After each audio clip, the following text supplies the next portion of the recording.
Hello everyone, today we'll talk about how to fix or how to solve your SoundCloud app.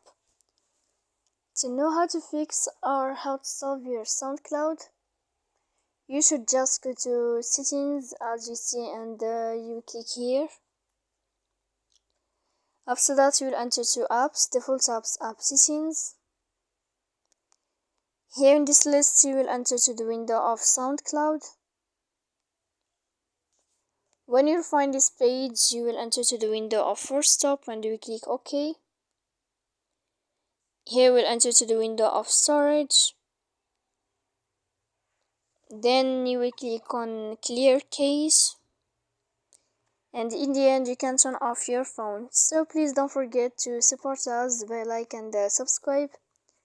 See you next time in another video and thank you for your attention and your watching.